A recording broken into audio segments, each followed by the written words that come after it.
La violence est partout dans nos sociétés. Bien entendu, avec la guerre en Ukraine, on le voit sur nos écrans, sur les réseaux sociaux, à la radio. Mais si l'on y réfléchit, il y a beaucoup d'autres violences. On pourrait prendre l'exemple des violences faites aux femmes avec les féminicides. On pourrait prendre l'exemple de la maltraitance faite aux enfants, dont on parle trop rarement. On pourrait parler de ce qui se passe dans les entreprises avec la souffrance au travail, ou encore des violences économiques, des violences sociales. Il y a beaucoup de violences et toutes ces violences ont en commun de venir plutôt de l'extérieur. Mais en réalité, une grande part des violences que nous subissons, nous nous les adressons nous-mêmes. Dans cette vidéo, je voudrais répondre à la question « Pourquoi et comment nous nous faisons violence ?»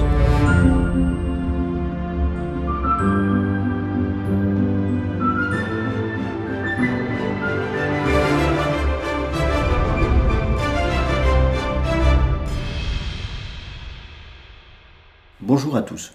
Pour ceux qui découvrent pour la première fois cette chaîne, je suis Patrick Dugois, je suis coach, formateur et conférencier et je partage sur cette chaîne chaque semaine des outils, des contenus, des approches qui vous permettront de développer et de favoriser votre résilience. Si les thématiques du développement personnel, de la confiance en soi, de faire face à vos difficultés vous intéressent, voire vous passionnent, n'hésitez pas à vous abonner à la chaîne et à découvrir toutes les vidéos. Oui, nous nous faisons violence. De manière évidente, si par exemple nous avons des addictions au tabac, à l'alcool, à la drogue. De manière moins connue, si par exemple nous sommes addicts au travail, ce qu'on appelle aujourd'hui le workaholisme, se faire du mal en travaillant trop. De manière beaucoup plus subtile et beaucoup plus présente, si par exemple nous ne nous respectons pas, si par exemple nous nous culpabilisons, si par exemple nous ne nous ménageons pas. En réalité, si vous êtes attentif dans votre vie, vous allez voir qu'il y a de multiples endroits et de multiples manières où vous vous faites violence. Et du coup, on peut se poser la question, mais au fond, pourquoi nous faisons-nous violence? Il y a déjà assez de violence à l'extérieur. Eh bien, pour répondre à cette question, je voudrais faire un détour par une approche qui s'appelle la thérapie sociale, qui a été créée par Charles Rochman. Je me suis formé à cette approche pendant plusieurs années avec Charles Rochman lui-même.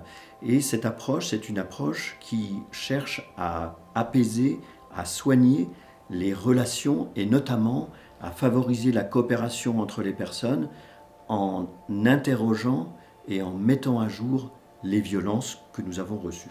Que nous dit Charles Rochman? Il nous dit une première chose très importante: tous, nous avons été blessés. Alors peut-être que vous allez vous dire, mais non, je n'ai pas été blessé, j'ai eu une enfance heureuse, tout va bien. Oui, bien entendu, quand Charles Rochman dit « tous nous avons été blessés », nous n'avons pas été tous blessés de la même manière, avec la même intensité. Malheureusement, certains d'entre nous ont pu être maltraités, comme ça a été mon cas. Mais d'autres ont pu être au contraire plutôt bien traités dans un environnement favorable. Et heureusement, il y a beaucoup de gens comme ça. Ça ne veut pas dire pour autant que vous n'avez pas été blessé. Pour Charles Rochman, il y a 4 violences qui ont suscité des blessures en nous. Le premier type de violence, par exemple, c'est la maltraitance. Alors si vous n'avez pas été un enfant ou un adulte maltraité, vous pourriez vous dire « mais non, moi je ne suis pas concerné ».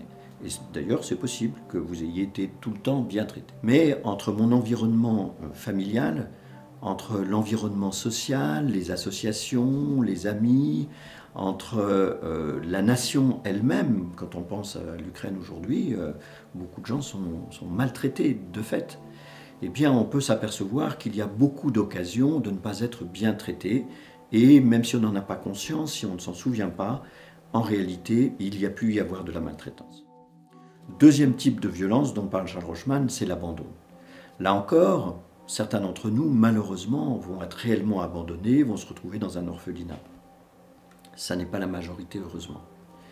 Mais je peux très bien avoir eu des parents aimants, à un environnement économique favorable, mais avec des parents qui travaillaient beaucoup et qui n'étaient jamais là le soir au moment de faire mes devoirs, par exemple. Et je peux avoir un vécu d'abandon alors même que, objectivement, mes parents étaient aimants et tout allait bien. De la même manière, pour Charles Rochman, il y a la violence d'humiliation.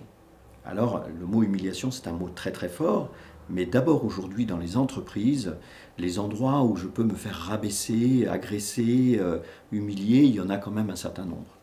Mais même sans aller jusqu'à l'humiliation elle-même, il y a plein d'occasions dans notre vie, dans notre éducation, que ce soit dans une classe de collège ou dans un cours de sport, où à un moment, où vous êtes interrogé, vous faites une remarque, une réponse, et vous êtes rabaissé par l'enseignant par exemple.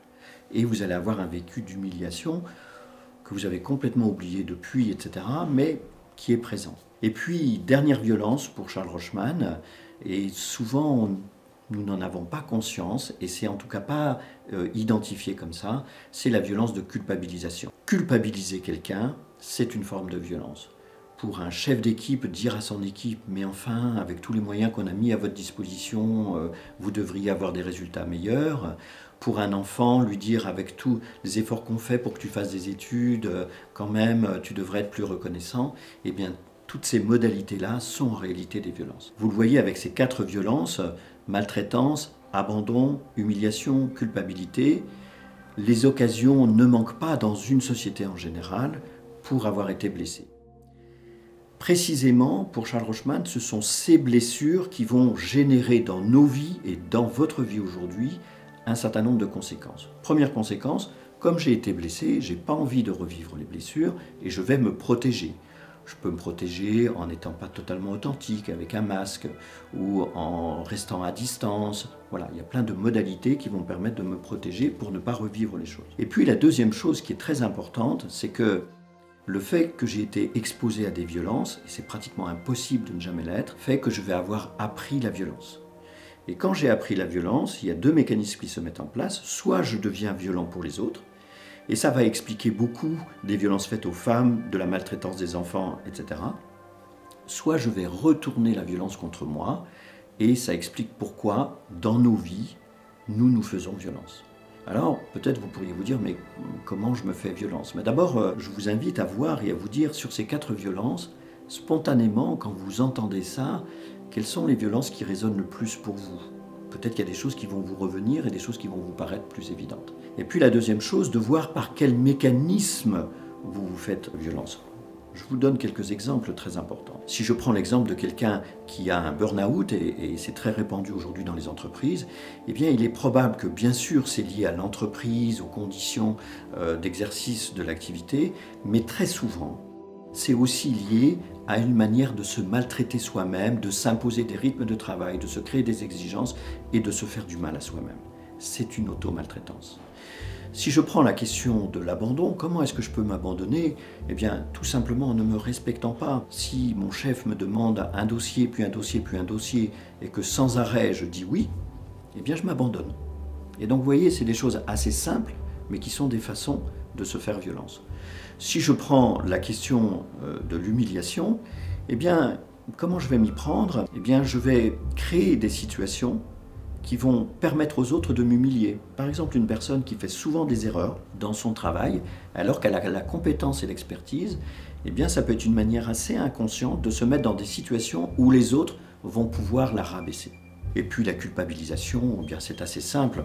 Au fond, quelqu'un qui fait un burn-out, ou quelqu'un qui fait une erreur, ou quelqu'un qui n'arrive pas à tout faire à la maison pour une femme au foyer, va se culpabiliser, va se flageller. Mais cette culpabilité, cette manière de s'auto-accuser en permanence, elle vient probablement du fait qu'à un moment, soit dans le monde familial, soit dans le monde social, il y a eu de la culpabilisation, Quand nous commençons à regarder pourquoi nous nous faisons violence et comment nous nous faisons violence, nous pouvons avoir un regard bien différent sur notre qualité de vie et sur ce que nous faisons. Ça va nous permettre de faire 2 choses. D'abord, prendre conscience que chacun d'entre nous, nous avons été exposés à la violence, nous avons été blessés, et donc nous sommes violents, potentiellement pour les autres et potentiellement pour soi-même. Et plus j'ai conscience que j'ai de la violence en moi, moins il y a de risques que je la retourne contre moi ou contre les autres. La deuxième chose, c'est que ça va pouvoir me permettre de commencer à changer, de me dire au fond, ok, j'ai tendance à m'abandonner, à ne pas prendre soin de moi, et bien voilà, je vais commencer à me dire qu'est-ce que je peux programmer, est-ce que je vais commencer à me remettre au sport, etc., et à prendre soin de moi. Bien entendu, selon ce que j'ai vécu, peut-être qu'il faudra aller plus loin, faire appel à un thérapeute, ou à quelqu'un qui peut vous aider. Parce que ce type de vécu, ce type de blessure et ce type de fonctionnement qui à un moment font que je me fais du mal dans ma vie, ça ne peut pas se résorber comme ça en quelques minutes, ça suppose aussi un travail d'accompagnement et ça peut prendre un peu de temps. Néanmoins, j'espère que simplement le fait de connaître ces violences, savoir que ça existe, vous permet déjà de les identifier, vous permet déjà de faire un premier chemin, de commencer à être plus résilient, d'aller vers une version plus équilibrée et plus agréable de vous-même, pour les autres et pour vous.